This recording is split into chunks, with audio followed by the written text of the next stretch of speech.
footy down here. I don't do the gangs up there. I don't have to be aware of this. This is not scripted, this show. Please make him welcome Mr. Nathan Buckley. Yes,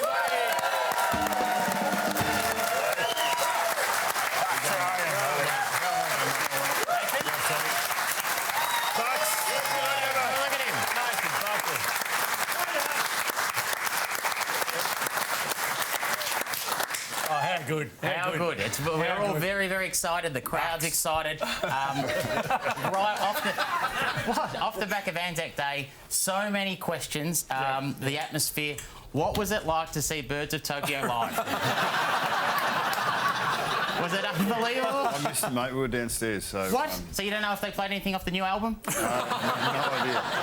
What if we haven't got him on for? Hey, you were booed a fair bit as a player. A little bit, yeah. I know a couple of guys who used to do that.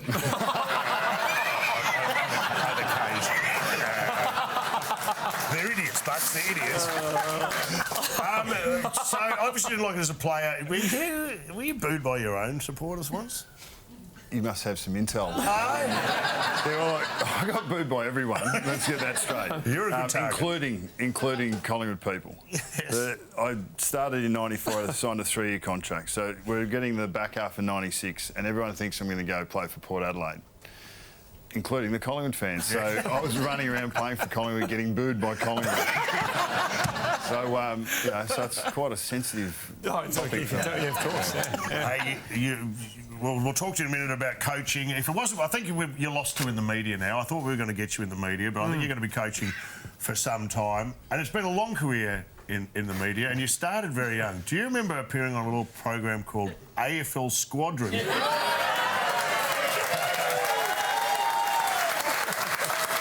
Hosted by Gary Lyon. Do you remember that?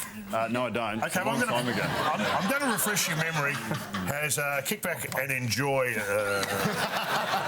this searing, insightful exchange of ideas. Morning, boys and girls, and welcome once again to the Coca-Cola AFL Squadron Show. Now, this morning we've got one of the real superstars of the AFL, Nathan Buckley here. How are you, Nathan? Good, thanks, Gary. Good to have you along, mate. It's sensational to be on such a top rating program. Yeah, thanks very much for that. We moved him a bit. I did. You know you're in trouble.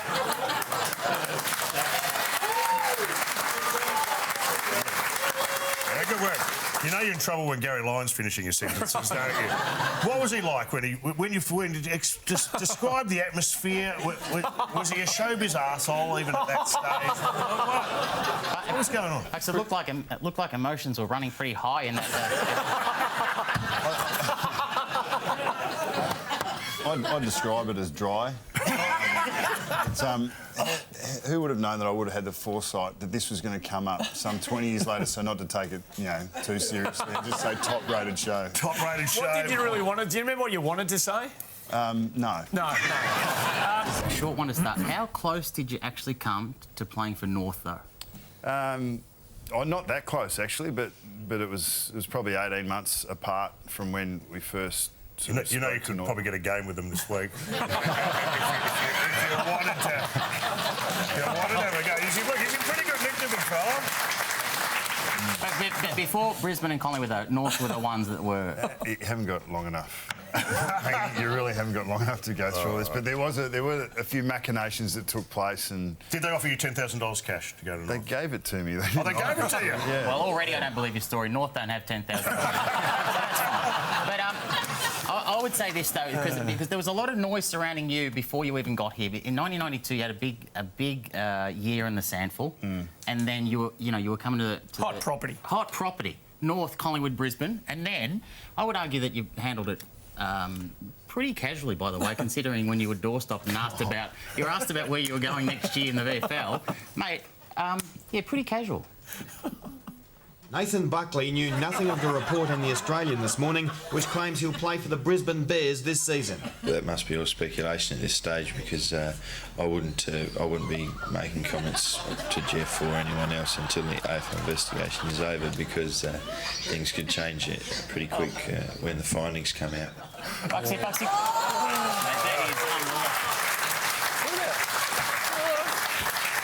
unreal. There's a bit to unpack there, isn't there? Yeah, so where are we going to start? I spoke that slowly. I wanted everyone to finish my sentences. Every time that I spoke, yeah. And Bucks, the personal number. Yeah, Yeah. I got to put my hand up for that. I'm going to guess that car got keyed a fair bit. That was before anyone really cared about me or knew me, so that was. And I think I recognised the model of that car. Is that the old Mazda shit heap? Coupe shit. She used to drive around town with Bucks on the back of your car. And the best gag that my teammates played, they actually stole it, and I had to make up a cardboard Bucks number plate and wrap it in Glad wrap so it wouldn't get too wet. And I actually stuck that. Yeah, it was no good. It's a good idea unless you're thinking of knocking over a 7-Eleven or something. Bucks. Then I think they'll be on to you. Now, you're a confident young man, and at one stage, and I'm going to ask you about this because you wrote about it in your own book, your nickname at the time, and none of us are really happy with our nicknames, but yours was Fig Jam. Do you remember who gave... You'll work it out. Do you remember who gave it to you and the circumstances in which you got it? Yeah, it was John Anderson. Yep. Who writes for the Herald Sun, and the first time I ever heard it, I actually didn't hear it, I read it. So it was when he put it in the paper. I heard it quite frequently after that. And, Did it bother you? I mean, that's what nicknames, I suppose, are designed. It did, actually, yeah. As a young bloke, it did, because... Did you put that on your passport?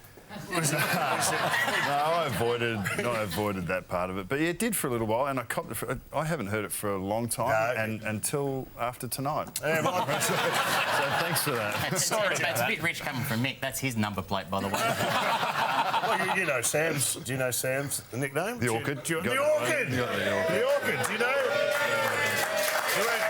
They all know. Do you all know how? Do you all know how? Why did they call you the Orchids? I was called the Orchid because, according to my teammates, I needed absolutely perfect conditions to thrive. That's fine. Let's move on.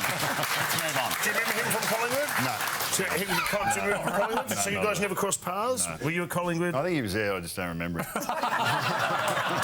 Yeah, the club wasn't big enough for the both of us. And what about the time you raced in the Sydney to Hobart? That was fantastic. Yeah. I mean, we've got some pictures here. Hey, dead set, split my dacks. About 2 hours after that, pulling down on the rope, that was my job, split the dacks in the Sydney Harbour. Oh, there you go. Welcome to Fantasy Island. That's unbelievable. That's fantastic.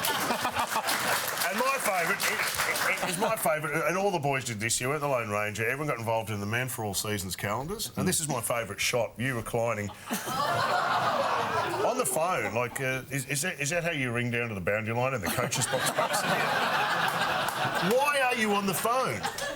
Whose idea was that? And once again, where's your shirt, man? I seem to have spent a fair bit of time without my shirt on, but no, Mum called and I just had to take it. We should thank Eddie Maguire for sending those shots. They had been lost to history, so... I think that this vision of you returning after a big win from Perth, I reckon this actually sums up your relationship perfectly.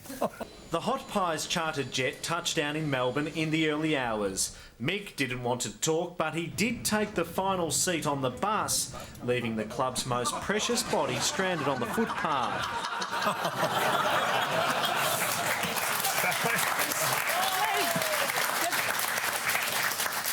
You're not assistant coach, you're a player. You need to, get home. Rehab. I did too, yeah. Spend the night at the airport Hilton, did we? So, and we won, so that's all it matters. That's the main thing. Right. You've done a bit of television before, haven't you? I have, yeah. You know the idea about keeping the ball moving. That's right. We're talking about Eddie, weren't we? That's what we're doing, yeah. And, how's your relationship with Eddie? It's good. Is it? Yeah. Well, you say that. I wanted to say... You know when Guys, emotions are running high here on the desk right now. What's your line? No, we just talk football. We talk footy down here. They do the gags up there. That's what happens. I don't know if you're aware of this. This is not scripted, this show. Last year, what a fairy tale. I'll get there, don't worry. Oh, what a fairy tale it was last year. And, of course, we saw Mick's comments in the lead-up to the preliminary final.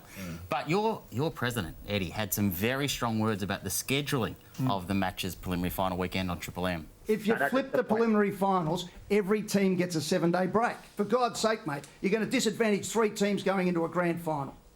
And can I just say, you and Eddie were absolutely on the same page. No, the football department doesn't have a problem with it.